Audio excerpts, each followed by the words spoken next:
Moi que j'ai pas allumé ma caméra. Vous datez, wesh. Non, je rigole. Coucou les gars, j'espère que vous allez bien. Aujourd'hui on se retrouve dans une nouvelle vidéo. Et comme je vous l'avais dit sur Facebook, c'est une vidéo qui concerne cavaliers, passionnés, propriétaires ou pas des chevaux en fait. Donc aujourd'hui ce sera les coliques chez le cheval, donc les causes, les symptômes et quoi faire en prévention des coliques en fait, tout simplement. Bon, je fais déjà un petit disclaimer au cas où, donc ces informations ne viennent pas de moi puisque je ne suis pas une professionnelle des chevaux, je ne suis pas une professionnelle de la santé, je ne suis pas vétérinaire, je ne suis pas assistante vétérinaire, je suis simplement une passionnée de chevaux qui souhaite travailler avec les animaux, mais bon, plus spécifiquement avec les chevaux. Donc ces informations viennent de deux sources différentes, je vous mettrai ces sources ici et dans la barre d'infos également avec le lien pour que vous puissiez aller voir par vous-même. J'essaierai également de vous inclure des photos, des schémas de mes sources. Si vous ne les voyez pas, c'est que tout simplement je n'ai pas pu les mettre ou pas comme je voulais, donc voilà. Pour commencer, il faut savoir que les coliques, c'est la première cause de mortalité chez les coliques, c'est... Il faut savoir qu'il y a différents types de coliques. Il faut savoir qu'il y a différents types de coliques, des coliques d'origine digestive et des coliques d'origine extra-digestive. Donc, premièrement, vous avez la colique qui se situe dans l'estomac. Donc, cette colique dans l'estomac est due à une consommation trop grossière et en trop grande quantité. Comme exemple, vous avez la paille. Donc, cette consommation trop grossière et en trop grande quantité provoque une surcharge de l'estomac. Vous avez également les coliques par rapport aux ulcères gastriques. Donc en fait, ce qui provoque ces coliques-là, c'est le stress en fait, le stress chez le cheval. C'est lié au stress, au mode de vie, l'alimentation, encore l'administration d'anti-inflammatoires non stéroïdes.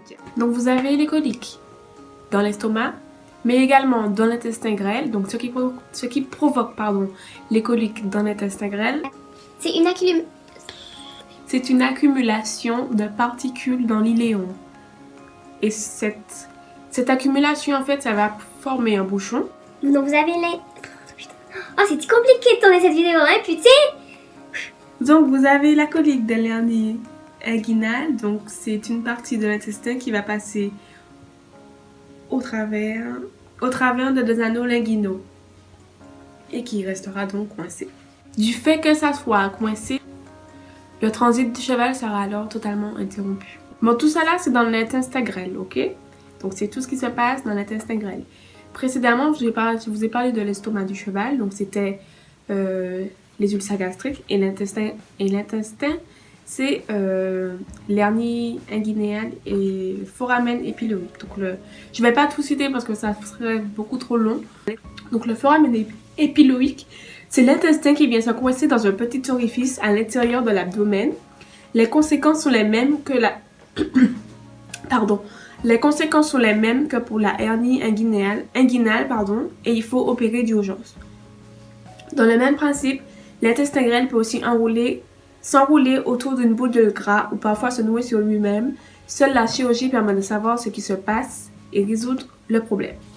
Donc, après l'intestin, nous avons le caïcum. Ce qui va provoquer la colique, c'est une surcharge en particules sèches. Dans le côlon, c'est une surcharge d'aliments secs. Et cette surcharge d'aliments secs va former un bouchon, comme pour l'intestin grêle. Là, on va passer aux coliques d'origine extra-digestive. L'origine en fait de la douleur, elle n'est pas digestive. La colique d'origine utérine, c'est une torsion utérine ou une contraction lors de la gestation. La colique hépatique, c'est une hépatite infectieuse ou suite à une intoxication. La colique rénale urinaire, donc ça c'est lié au rein. En fait, c'est comme une cystite. La colique d'origine respiratoire, c'est une pleurésie. La colique musculaire squelettique, donc c'est une fourbure, donc une congestion inflammatoire aiguë dans le pied. Ou encore une mystite. La colique qui est d'origine vasculaire, donc cardiaque, donc c'est une hémorragie ou un infarctus de la myocardie. Voilà. On va passer à la cause numéro 3, parce que comme je vous ai pas dit, la cause numéro 1 c'est colique d'origine digestive. Colique numéro 2, colique d'origine extra-digestive. Et là, nous allons voir les facteurs de risque. Je vais vous donner l'indice moyen des organes touchés dans le cas des coliques chez les chevaux. Donc, j'ai ma petite feuille, évidemment, je ne connais pas les trucs par cœur. Donc, alors, concernant l'estomac, l'indice moyen est de 2,5%. L'intestin grêle de 19,2%. Je vous mettrai également des photos. L'intestin grêle, l'indice moyen de 19,2%. Le caecum de 4,5%. Le côlon de 32%. Oui, de 32%. Le rectum de 0,7%. Et ce qui n'est pas connu, c'est 37,4%.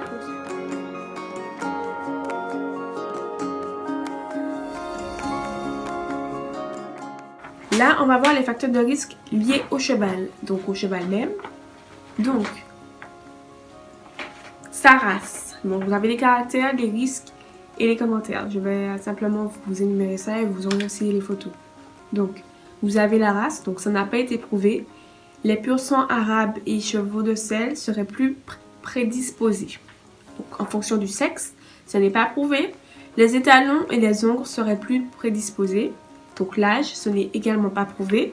L'âge serait un facteur de risque de colique, mais les données d'études sont contradictoires.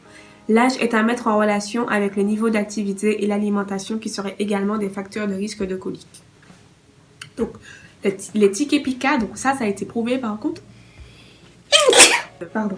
Un cheval ayant déjà eu des coliques auparavant serait plus exposé qu'un cheval qui n'a jamais eu de colique. Là, nous allons voir les facteurs de risque liés au mode de vie du cheval.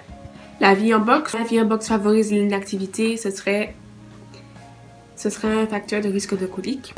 Le changement de lieu de vie serait également un facteur de risque de colique. Les changements de lieu de vie seraient un facteur de risque de colique, en particulier lors du passage du pâturage à la vie en boxe. Donc le changement d'inactivité serait également un facteur de risque des coliques.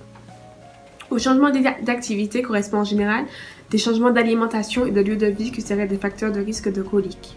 Le niveau d'activité serait aussi un facteur de risque.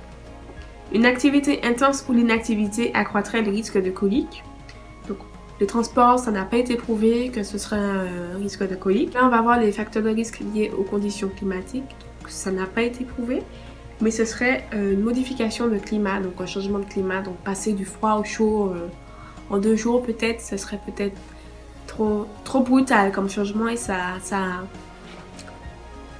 provoquerait une colique chez le cheval. Maintenant, on va voir les facteurs de risque. Putain! Donc maintenant, on va voir les facteurs de... Oh, putain, Marie! Donc maintenant, on va voir les facteurs de risque liés à l'entretien du cheval. Donc, la plupart ont été prouvés. Oui, 2 sur 3 ont été prouvés. Donc, ce serait une personne s'occupant du cheval. Oui. Le risque de développer des coliques serait plus fiable lorsque le propriétaire s'occupe lui-même de son cheval. Donc évidemment, puisque c'est lui qui s'occupe de son alimentation, de lui fournir de l'eau, pas fraîche ou pas fraîche, des grains trop grossiers ou pas trop grossiers. Donc ça me paraît un petit peu logique. Donc le parasitisme gastro-intestinal, donc ce serait prouvé, oui. Le parasitisme gastro-intestinal augmenterait le risque de colique. L'évaluation de l'effet... L'évaluation de l'effet... Putain, je vais recommencer. Donc, l'évaluation de l'effet... Putain, oh là là, j'ai toujours du mal avec ce mot, pardon. L'évaluation de l'efficacité des traitements antiparasitaires sur ce risque donne des résultats contradictoires. Donc, l'état de la dentition, ils n'ont pas mis non prouvé, mais ils ont mis que c'est probable. L'état de la dentition conditionne la prise alimentaire et son rendu physique, lequel jouerait un rôle dans l'apparition des coliques. Alors, donc maintenant, on va passer les facteurs de risque liés à l'alimentation et à l'abreuvement. Comme je vous ai dit précédemment, donc le type d'aliment, ce serait le risque. Comme je vous ai dit, la paille, trop sec, aliment trop grossier. Donc, la présence de concentré dans la ration et la consommation de paille augmenterait le risque de colique. La consommation d'herbes et de foin les diminuerait. Donc, la qualité de l'aliment, ce serait également un facteur de risque. Donc, là, pour les facteurs de risque liés à l'alimentation et à l'abreuvement, tout a été prouvé. Donc la qualité de l'aliment, les foins grossiers de mauvaise qualité, moisis ou poussiéreux, les céréales traitées technologiquement, donc la farine, les prés surpâturés, ingestion de terre favoriserait l'apparition des coliques. Une quantité d'aliments et fractionnement de la prise alimentaire. Une ration absorbée sur des temps brefs et ou en trop grande quantité serait un risque de colique. Mode de distribution. Les balles de foin rondes, une distribution à faible hauteur accroîtrait le risque de colique. Donc un changement de régime, donc passer, je sais pas moi, du foin à des granulés, ce serait également un risque de colique. Toute modification dans la nature, les quantités, le rythme et le mode de distribution de l'aliment serait un risque de colique. Donc l'eau, oui. Une eau sale, de température trop élevée ou trop basse, ou ingérée trop brutalement en grande quantité serait un risque de colique. Vous avez vu maintenant tous les facteurs de risque liés au colique, donc que ce soit le mode de vie du cheval, l'alimentation, l'abreuvement, plein de paramètres rentrent en compte, prouvés ou non prouvés, pour dire qu'un cheval c'est assez sensible en fait, c'est ce qu'on essaie de vous dire, c'est un animal assez fragile, donc il faut faire attention et que si on ne connaît pas bien les animaux, Si on ne connaît pas bien son cheval, si on n'est pas informé, une colique peut vite arriver et c'est fatal. Donc prenez soin. On va passer aux symptômes. Un site a fait une classification en 5 stades d'intensité de la douleur lors des coliques du cheval. Donc le stade numéro 1.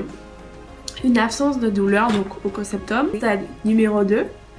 Douleur légère, le cheval gratte le sol, se regarde les flancs, a un manque d'appétit ou encore se couche plus longtemps que la normale. Stade numéro 3. Douleur modérée, le cheval est agité, se tape le ventre avec ses postérieurs, reste longtemps couché ou encore prend une position de chien assis. Stade numéro 4. Douleur sévère, le cheval se roule violemment, transpire beaucoup ou encore se laisse violemment tomber par terre. Donc, il peut plus soutenir la douleur, donc il se laisse tomber par terre. Et le stade numéro 5, le cheval est en état de dépression. Faites gaffe, observez vos chevaux, voyez ce qui va, ce qui ne va pas et puis surtout, appelez un vétérinaire. C'est la première chose à faire, appeler un vétérinaire. Maintenant, on va voir comment prévenir des coliques chez les chevaux. Excusez-moi de faire ça, ça peut être très agaçant en vidéo. Alors, avant tout, je pense que ça paraît évident pour vous. Désolée si vous entendez les bruits de feuilles, par contre, je suis vraiment désolée. Donc, avant tout, ça va peut-être paraître évident pour certains, mais il faut savoir anticiper, en fait. Donc, anticiper, c'est prévenir. Donc, l'un ne va pas sans l'autre. C'est comme les vétérinaires ne vont pas sans assistante, ok? Sans auxiliaire vétérinaire, ok? Le respect nous dit, tous les changements intervenant dans la vie du cheval peut engendrer un risque de colique. Il est donc important de les apprécier afin de pouvoir anticiper au mieux pour le bien-être du cheval. Concernant le régime alimentaire, si vous voulez que votre cheval ait un autre régime alimentaire, donc passer par exemple des granulés au foin ou d'autres choses. Si vous voulez que votre cheval ait un nouveau régime alimentaire, en fait, il ne faut pas retirer la ration qu'il avait habituellement pour passer à une nouvelle floupe. Ce sera trop brutal pour le cheval. C'est comme si je vous dis, vous avez l'habitude de manger McDo tous les jours de votre vie. C'est une habitude, mais vous voulez changer votre régime alimentaire. Vous voulez manger, on va dire, plus sainement. Si vous commencez à prendre directement des légumes verts, du poisson, des protéines correctes, enfin manger sainement quoi, ce sera trop brutal pour vous et puis ça n'a pas, ce qu'il n'y aura pas le même résultat chez un cheval, c'est clair, mais ce que je veux vous dire c'est que c'est assez brutal pour le corps de cheval comme pour le corps d'un animal quand on change de régime alimentaire en fait. Voilà, c'est ce que je veux vous dire. Donc quand vous pensez changer le régime alimentaire de votre cheval, vous incorporez le nouveau régime avec l'ancien. Mais un peu, pas beaucoup. Et puis, au fur et à mesure, vous allez pouvoir en incorporer plus et retirer plus de l'ancien régime, en fait. Je sais pas si vous avez capté, j'espère. Et c'est pareil, quand on passe de l'hiver à l'été, entre guillemets, je prends les 2 saisons les plus connues, entre guillemets. Quand vous passez de la ration hivernale à l'herbe, faut pas le faire brutalement, c'est pareil. C'est toujours aller progressivement, aller crescendo, ok? Le lieu et le mode de vie aussi, c'est important. Il faut aménager des sorties quotidiennes pour un cheval vivant en box. gérer les relations box-pâturage en relation avec l'alimentation. Il faut également prévoir une alimentation identique à celle précédant le voyage. Donc, en gros, si votre cheval avait l'habitude de manger, disons, des granulés, c'est pas parce qu'il voyage qu'il faut changer son alimentation. Et désolée, j'ai des pics d'humeur, j'ai des pics d'énergie, excusez, mais c'est également à prendre en compte. Donc en fait, si vous devez, allez, on va dire, participer à un championnat d'obstacles, c'est un assaut super important, vous devez faire Tour d'Europe, quelque chose comme ça, faites-le progressivement, ne commencez pas une activité directement, c'est brutal, c'est trop brutal, c'est pareil comme pour l'être humain, c'est pareil pour tout le monde, vous pouvez pas changer la routine d'un animal comme ça, comme vous pouvez pas changer votre routine comme ça, c'est pas possible, c'est progressivement qu'il faut y aller. Il faut penser à faire les soins annuels, donc les vaccins, la dentition, et puis vérifier si votre cheval est en bonne santé aussi, c'est surtout ça, c'est la santé de votre cheval. Je pense que si vous possédez un cheval ou une demi-pension, c'est quand même important.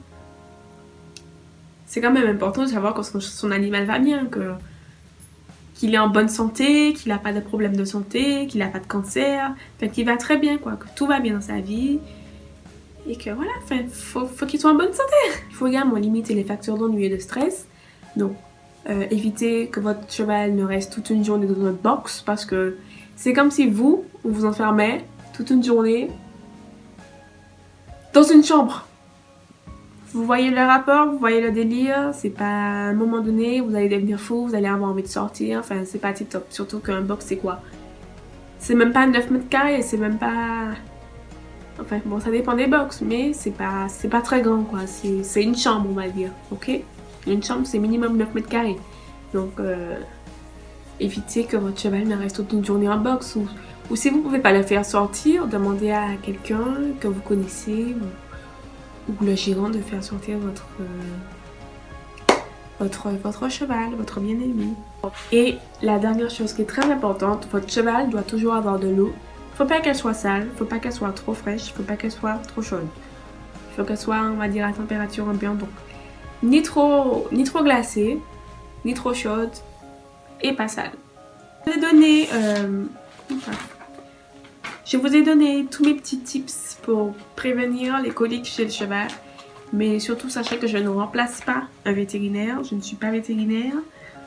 Donc, si vous avez des problèmes de coliques chez votre cheval ou chez vos chevaux, il est important d'appeler un vétérinaire, de dire au vétérinaire ce qui se passe, quels sont les symptômes chez votre cheval, pour qu'il puisse au mieux venir en aide le plus rapidement possible, parce qu'il ne faut pas oublier, garder à l'esprit que c'est la première cause de mortalité chez le chien.